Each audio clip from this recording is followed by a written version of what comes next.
This is how much I love you guys. I am filming at midnight. In case we haven't met yet, my name is Vina Blaisdell and I'm 29 years old and I have had chronic pain for the last 9 years. This video has been in the making for probably 3 years and I have finally got enough courage to actually make it. I have been called by God to share about my chronic pain journey because I am convinced that the healing that God has for me is bigger than myself. So wherever you are watching this, I hope you are as comfortable as you can.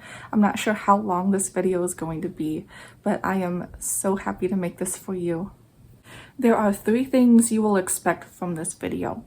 The first one is a short story about hope. The second one is about my journey through chronic pain, and the last part is on prayer. And a few days ago, I opened up my Facebook and I told all of my friends that if anyone needs prayer for chronic pain, that I will be making a video to include other people in this one.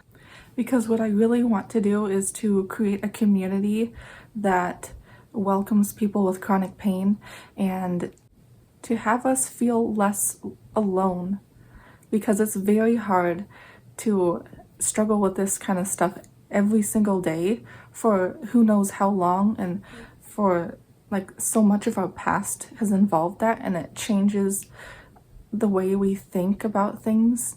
And it's nice to know that someone can shoulder your burden, and that's why I want to include these people in prayer. I only asked for them to share their first name and not really on specifics on what they are struggling with, but I am surprised, and honestly, all of you people who went up and told me about their pain has really encouraged me, because I have lived in this fear that people are going to judge me, and it's the kind of pain that I have is pretty rare, but also when I go see specialists, they say it's very common. So it's like that weird mixture where I'm like spiraling down like horrible fear in this area.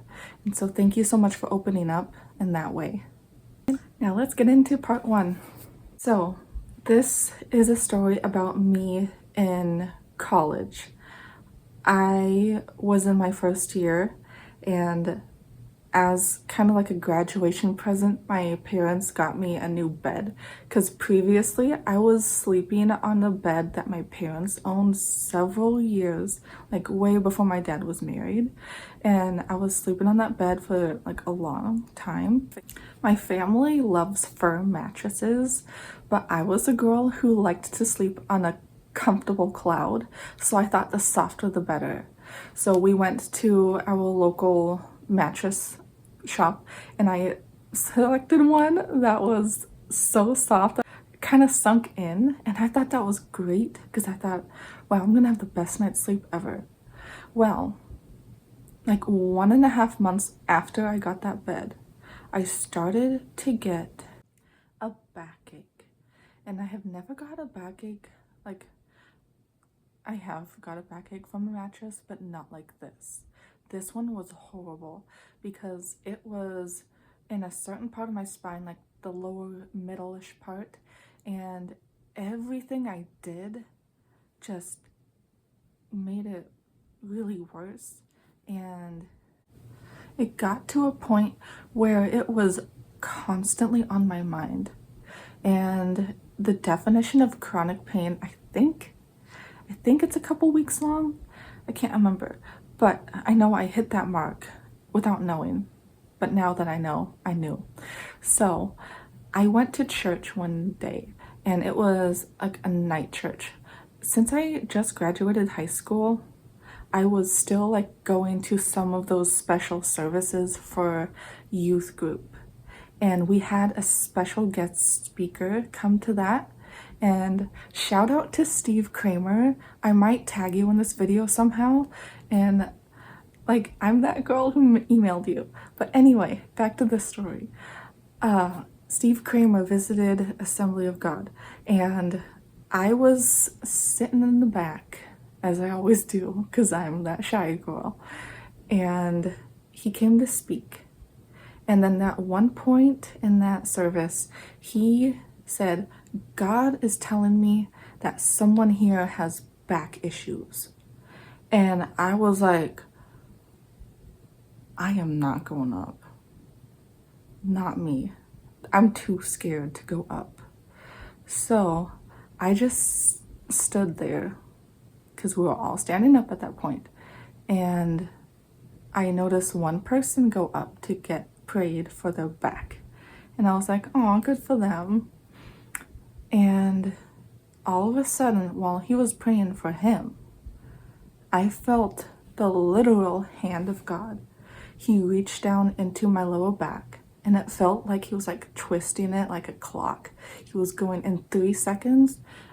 This is real. He reached into my back and he twisted 1, 2, 3. And each of those seconds was like a relief, a pull of like healing. So in 3 seconds, I was completely healed. I haven't had any miracle like that ever. And I just stood there and I was like, oh my gosh, God healed me.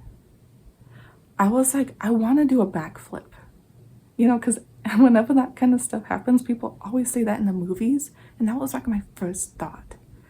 But I didn't. I was in gymnastics. I can tell you I was in gymnastics, but I was not at the point of doing any backflips.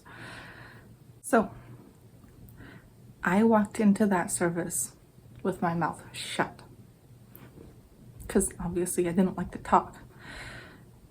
And I walked out with my mouth shut.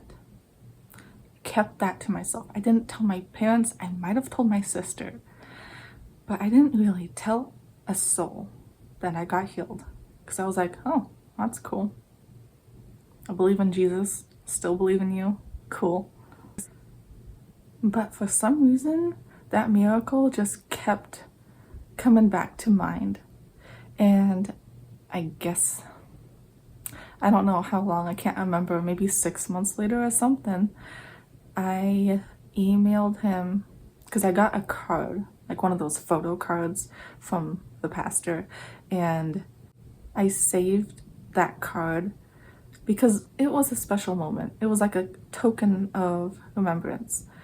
But I saved that card, and on it was his email address, and I emailed him that, hey, you came to my church. You said people had back issues, and I was one of them, and mine got healed instantly.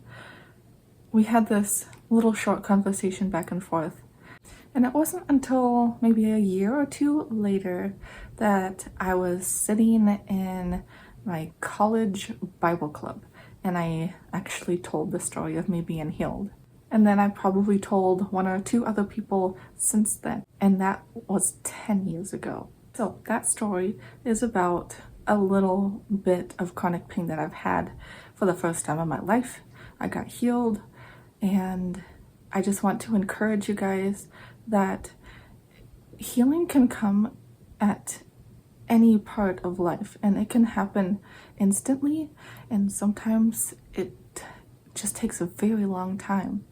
And I just want to encourage you that you can stay steadfast in your faith in God if you are a believer, because I feel like I'm the last person that God could remember to heal, and he really cared about me in a point of life where I was just starting to live, because I just graduated high school, and he cared about the chronic pain that I was having.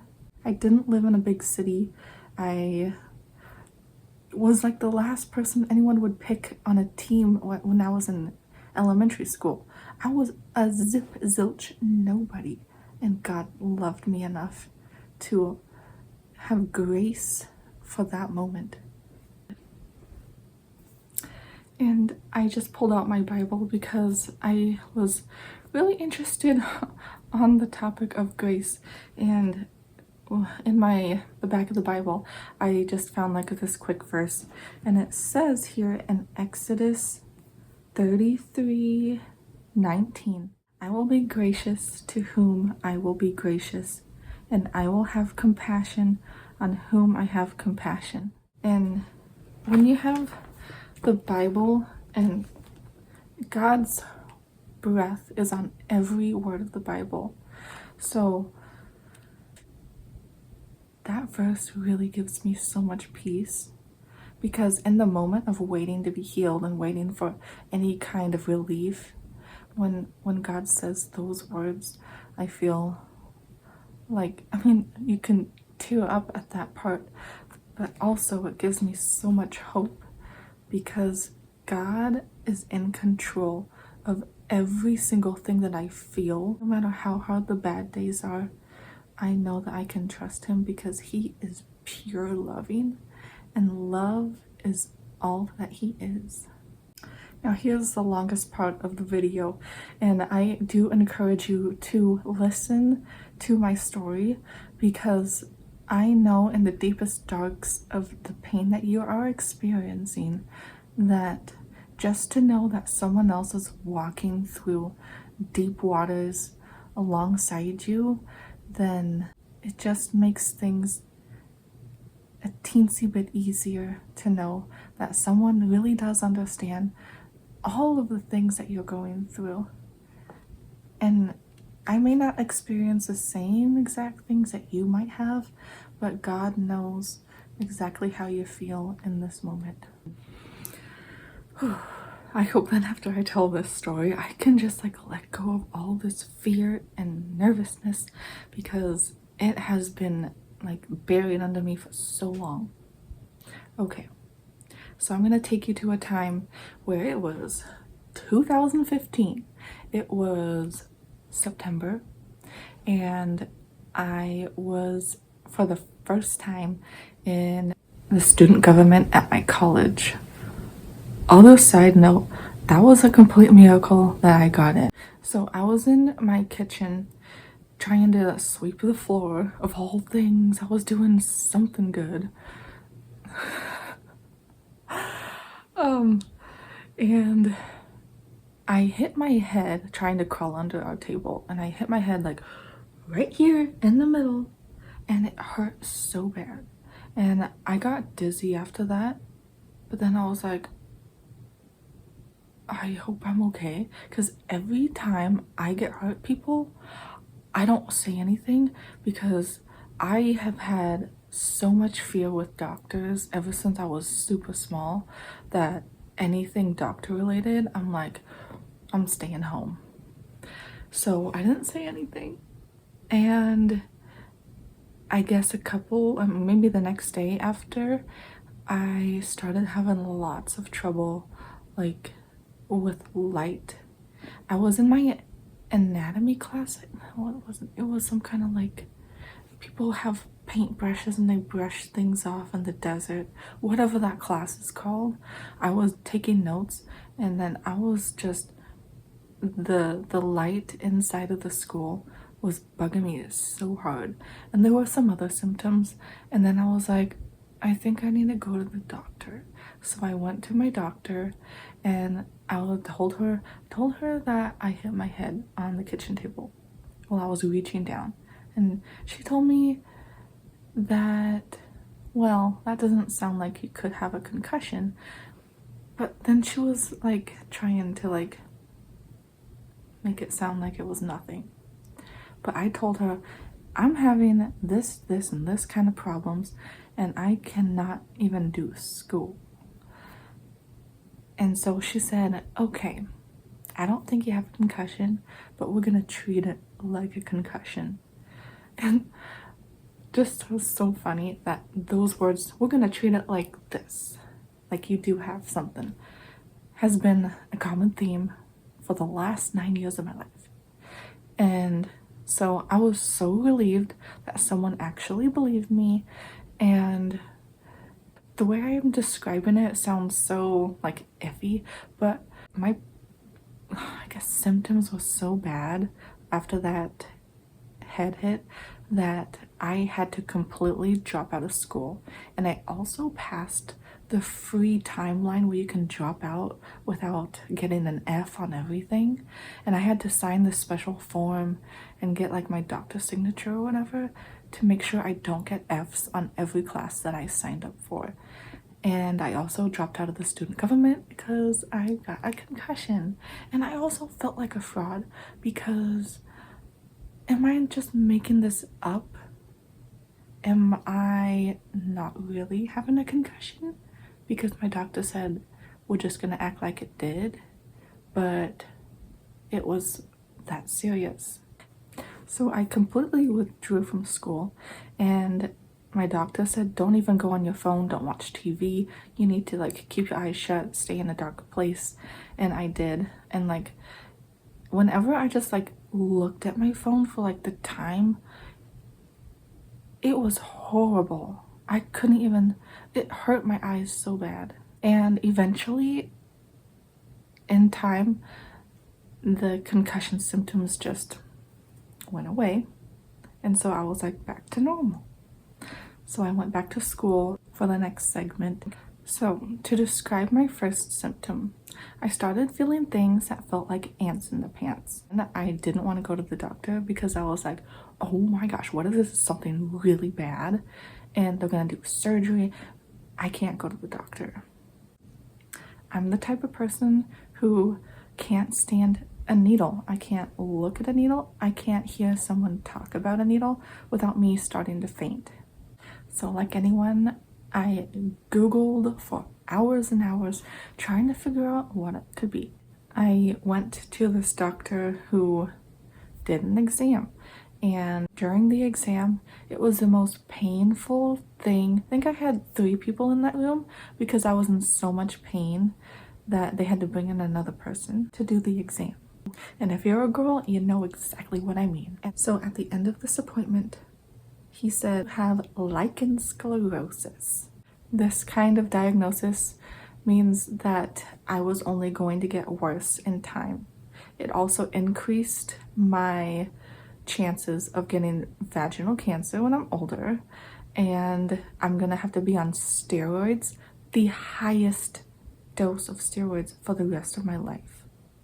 He sent me home with a big bottle of steroids. I went home, and that night I cried in my pillow for probably 2 hours because I was like, okay, so how old was I? I was 21 years old to get a lifetime diagnosis. As I was crying in my pillow that night, I was asking, just like telling God, like, why is this happening to me?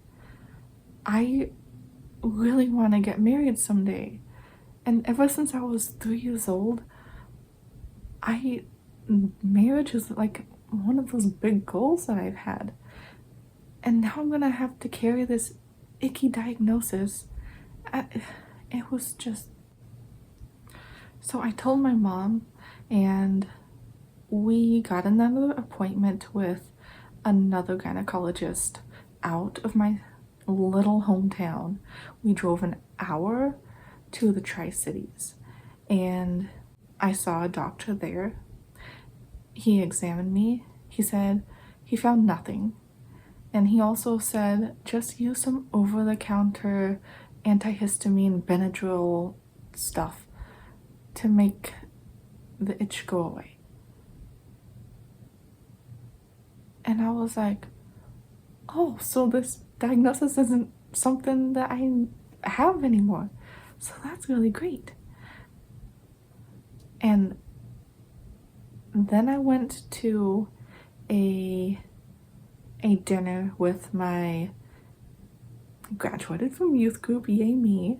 I went to a young adult gathering, and that night I announced that God healed me from a lifelong diagnosis, and I don't have whatever I had 2 months ago. I haven't had a really good doctor-patient relationship ever in my life, and so I felt like, looking back, I felt like I was just this naive little girl who who believed everything the doctor said. And two doctors contradicting each other, I'll believe the most recent one. It just wasn't a good mindset for me to have that, because I have such a hard time standing up for myself in general. And when it comes to a doctor's office, to tell them, I need you to figure this out at this visit. I mean, I don't even know if that's even the right way to say things, but in my household when I was growing up, you have to stand up for yourself, or at least that's what we were taught. And I was always the person who wants to be really nice to people, and it's just been really, really hard for me for that part. So after that, in 2015-16, I just lived life as usual, kind of in denial and kind of wondering if the doctor was right. It became a daily thing, an hourly thing kind of stuff. In 2017, I was sitting in school. I actually got a job at my college at that point, and I had to get up this one day. I got up from the chair like every 5 minutes and left because it was that bad. I was like, I can't sit here. These feel like bugs. I just feel like I am this person who wants to push really hard and not quit, because that is not the model that my parents gave me. So I worked as hard as I could to stay in school, to stay in the job, and then 2017 in June I graduated. The pain was so bad that I didn't really have any short-term life plans, and so I just stayed home. I was living with my parents in my hometown at my college town, and I was just had nothing to do besides a couple church commitments in the afternoons, like not even every day. My job ended on contract at that moment in June, so I didn't even have a job either to return to. So yeah, I was just at home, and it went, I mean, when I have nothing to do, I don't know if this is how you guys feel, but when I have nothing to do, the pain just seems like it gets even worse because there's nothing to distract me. And I was losing a lot of hope, and I would hide up in my room basically all day. So I've been telling people some of this story that I was bedridden for, I would think, probably 75 to 90% of my day was spent in my room, just sobbing, itching, feeling hopeless. And then whenever the time clicked for me to like drive to church or drive to a church event, I'd be like, oh my gosh, I can actually do something. And so I would do that. But my dad found out about my diagnosis and all the things that I was struggling with, and my parents were noticing that I was like disappearing from the house because I was upstairs in my room all the time. And my dad was trying to tell me, hey, you need to see like the nature path or something like that. And so I was like typing into Google, like, where can I go to see someone who can like, who's like just like a sidestep away from a doctor, because I've never been to anyone besides just like the normal United States healthcare system. And I lived in Pendleton, Oregon, a small town where there was not much opportunity for almost like nothing. So Google told me that in Portland, Oregon, there are a few offices for alternative healthcare, and I called a couple of those offices up. I asked them for a quote, how much a visit would be, and it's all out of pocket. And I was like, dang, that's a lot of money. And I almost made an appointment to go to one of those in Portland that's 3 hours away. And then somehow I found a doctor in Walla Walla, Washington, and that's only an hour away. And I think they had like this little wait list. And I was so sad at this point when they told me it was like this amount of like weeks or months away for a new appointment. And I was like, God, I can't wait that long. I've been suffering for 2 years, and now that I've found someone who can possibly help me, I have to wait more. I don't know how many more days I can do this. I just waited it out. I got my first appointment, and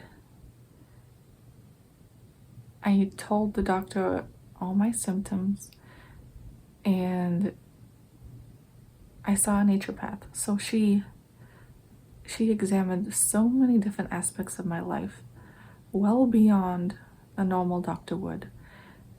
And she looked at my diet, and she gave me a prescription for a new diet. And I had to follow that to a T. We took out every single possible allergy and all of the processed foods, all of the food dyes, natural flavors, like everything that you can think of, I had to eliminate. And I basically lived on boiled organic chicken, the most healthiest peanut butter and jelly sandwich you can think of. It was getting really boring really fast. She also examined me. This is the part where it gets tricky, because even though you see a naturopath doesn't mean they know every single thing.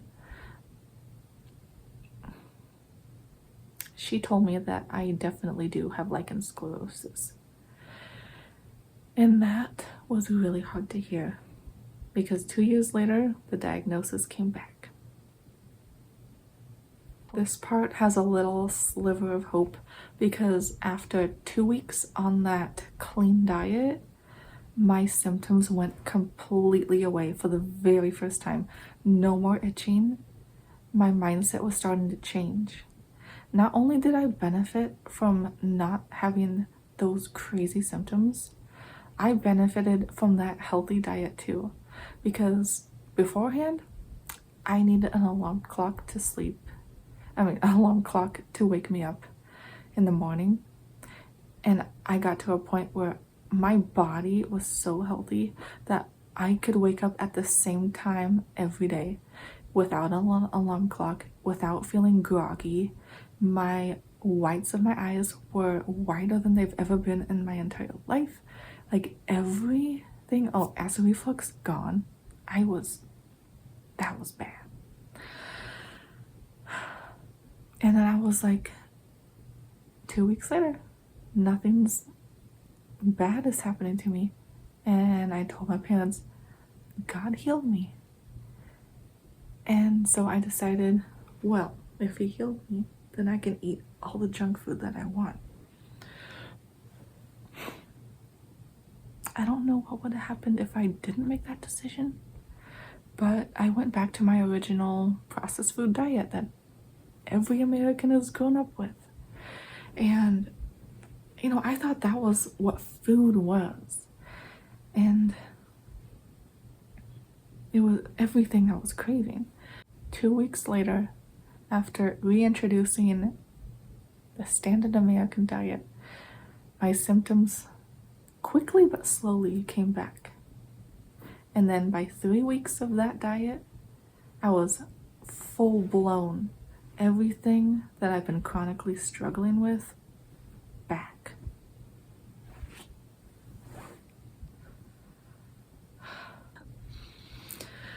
So fast forward some, because I have a separate story of my marriage for a different week. So type in below excited if you are excited to hear about how Jeff and I met, because it was a miracle. And I pushed through life. 2018, I got married. Then we moved to Minnesota for him to go to school, and that's where I am right now. After I got married, the symptoms were kind of going away because I got a different type of prescription for to manage the pain, a different kind of steroid, and I was able to use that for a while, and then 2 months later the symptoms just went full blown. So I just got a little bit of relief, and then November of that year was bringing tears to my eyes, really. I have never lived in a large city before, and I felt like God allowed me to get married to Jeff so I can get out of my small town and move to a place where there are a lot of opportunities. And I somehow found like a dermatologist, and I went there and got examined, and this person, okay, so I got a biopsy, and this time I said yes, because what I didn't tell you was the very first doctor I saw in my hometown wanted to do a biopsy, but I was so terrified I said no. And maybe I should have said yes, but I'm glad I said yes at this dermatology, because she's like really high class kind of dermatology. I don't know how many offices offer this, but before you get the injection for the numbing stuff, they have this little vibrating buzzer that they put on your skin, and it buzzes so that when they inject the lidocaine or whatever, then you won't feel the sting of the needle. And that was, I mean, I can't say anything more than a blessing because of how terrified I am of that stuff. And they did the biopsy, didn't feel a thing. I drove home, bought this miniature thing of Ben & Jerry's dairy-free ice cream as a little treat for being brave. And 2 weeks later, I got the results, and they sent it on a voicemail because I missed the call. I ended up finding the reason why of what they told me. It was basically nothing came up, so we're gonna call this, but it's just like this general dermatology word where skin irritation. And so she put me on a steroid, only worked for 2 months, got a different one, only worked for 2 months. And I just kept on getting this cycle, like, is God ever gonna heal me? Because clearly nothing in this world is helping me. I moved on to a different doctor at that same location, and this person said, oh yeah, I treat someone very similar to you. And she told me that you have this thing called vulvodynia and there's no cure, and you are basically just gonna live like this the rest of your life.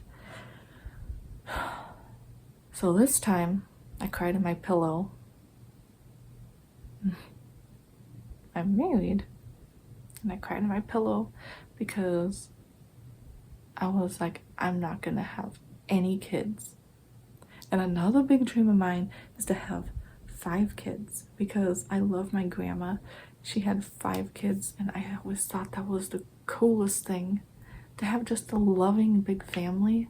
That sounds amazing. And God is like, as I'm living my life, God has been answering so many prayers, so many deep wishes of mine. And then this one hurdle comes in and I feel like he's never gonna answer it. So I was a very super sad and Googled whenever I can to figure out any cure, any relief. Could it be something else? And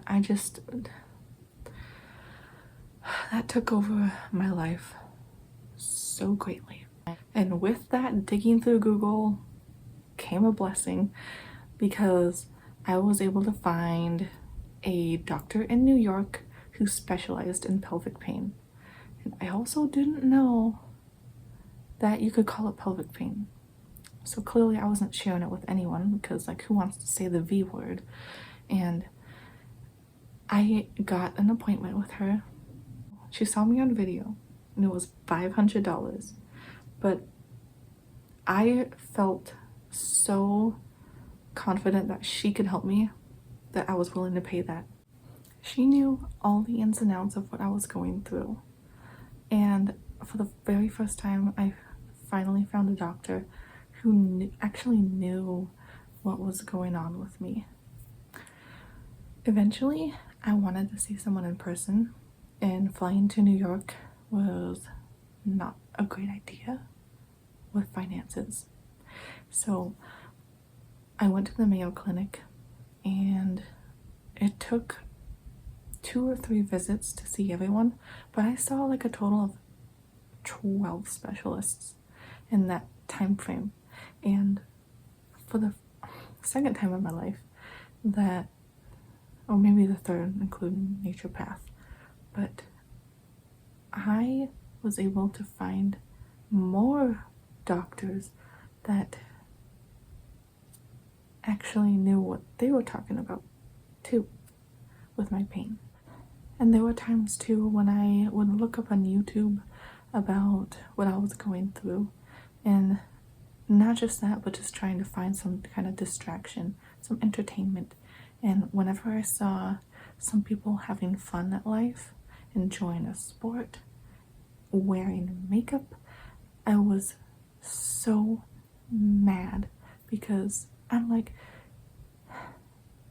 you get to do that and I don't. I can hardly walk to my apartment's laundry room without feeling like I'm going to die. You can put on makeup, and the thought of me walking to the bathroom and putting makeup on myself makes me feel so bad, because I'm having so much pain that I can't think about making myself like just feeling beautiful. I'm gonna speed up my timeline because it's getting super late. But the next year after that, I got injections, which is a nerve block, in a very touchy spot. And the first time they scheduled it for me to be awake, because that's what they prefer, and that's what like statistics say is best for the patient, to be awake. And I don't want this to be a scare story, because there's always hope, but I tried it, and when they hit the nerve, they were using an ultrasound machine to make sure that they were hitting the nerve. They hit the nerve. I felt like I jumped off the table 6 inches, and I was laying flat on there. It was the most painful thing I've ever had, and it was so bad that they said, okay, we'll reschedule, but this time we'll knock you out. So I went in again, and I was completely unconscious. I woke up and it was over. And it's supposed to take 2 weeks to kick in. And after the 2 weeks, I did get some relief, but 2 months later, everything came back. And I felt so hopeless, because they said, we can keep doing this, but if you want to, it's kind of going to be a gamble, because you are going to get relief, but it's not going to be forever.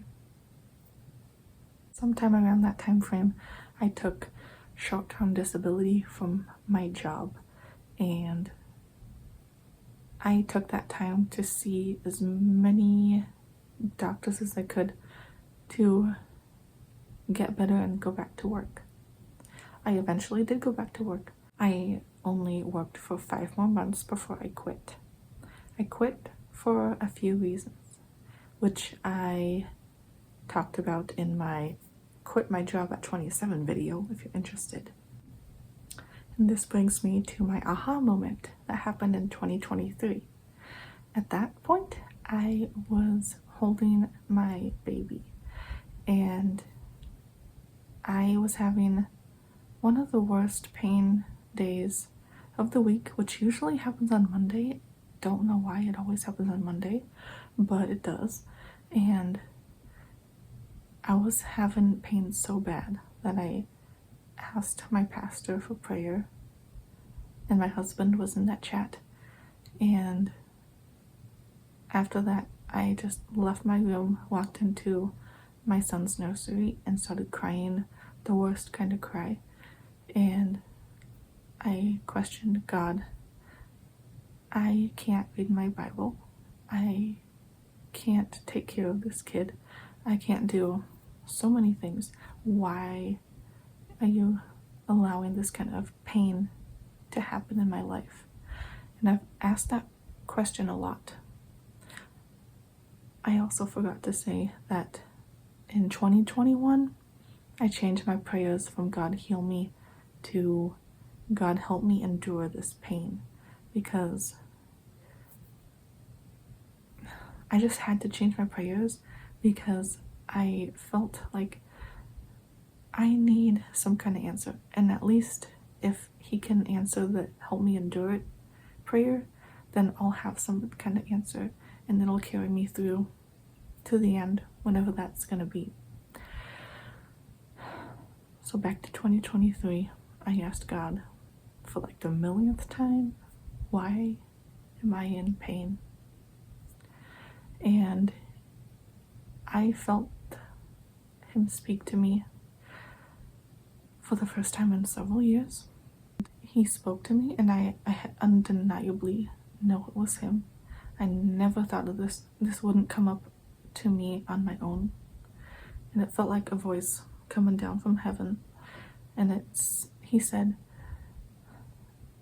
I'm not going to heal you because you won't glorify my name when I do. And that made me cry even harder.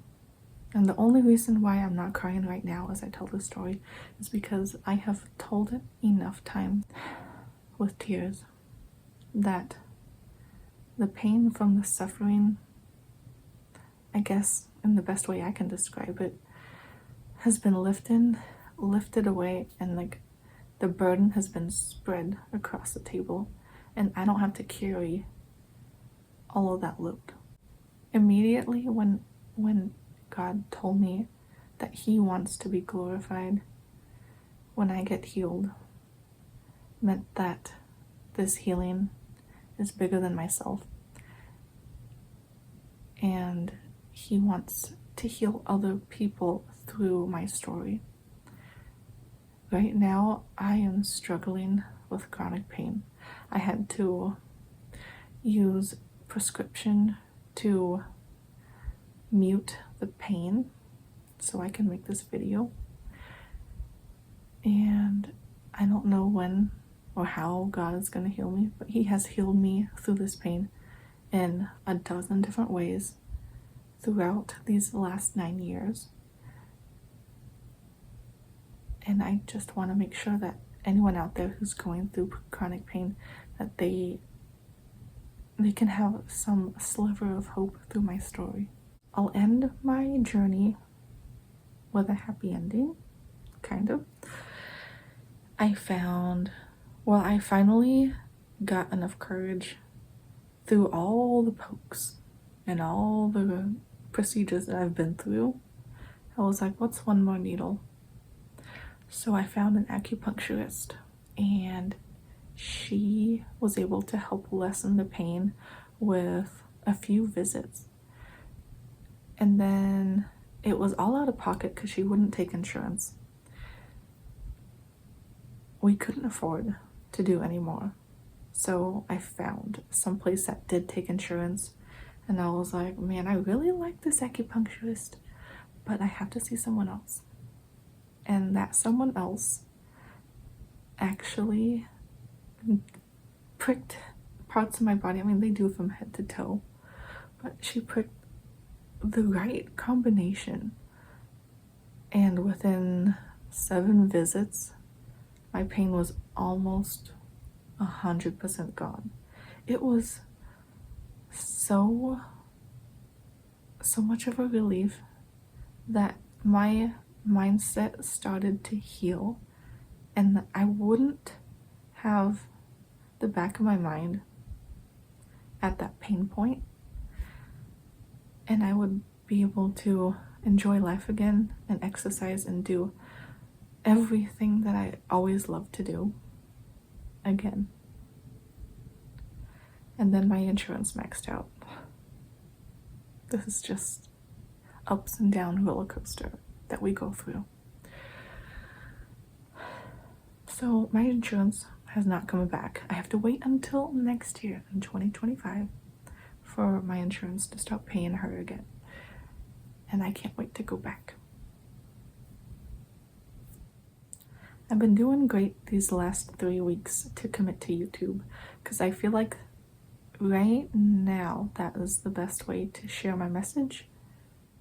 I do like entertainment, so I do want to like combine like day in the life and lifestyle, but show it in a more authentic, realistic way where someone in pain is being relatable. And I'm gonna take you guys through my day because I want to leave a legacy and grow a community where especially women in pain and wives and mothers can feel like they are not alone. So I want to pray for the 5 people who wanted prayer for their chronic pain. And I just want to let you guys know, I live in Minnesota and we actually have names worldwide. So if you can imagine, we can share our burdens no matter what part of the world that we are in. And you are not struggling with your pain alone. There is hope for you in Jesus. And I would just love to pray for all of you by name. Marginal, Marlon, Jessica, Randy, and Paula. Thank you for being brave. I see you and I feel your pain. And I just want to lift you all up in prayer. Dear Lord, thank you for these brave people, that they are able to endure their pain as far as they have. Please be with them every moment of every day. I pray that you will give us our portion for when we are struggling, for when we have lost hope. You are our salvation. I pray for their pain. With chronic pain, Lord, it takes up our whole life, takes away the things that we love, and we feel so alone. God, I pray that you would bless them with a miracle, because you are the miracle and you are the way maker. Please remind them how much you love them. We have our own idea of how we want you to heal us, but we have to lay that down because we want your will over our will.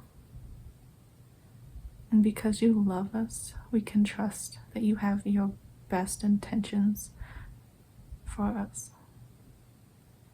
In this world, we will have many tribulations, but we can take joy because you have overcome the world. You have overcome our pain, because in the end, we will receive a special crown for the pain that we have endured here on earth. So help us to trust you. And please, I ask you to heal them right now in Jesus' name. Amen. Thank you for watching this video.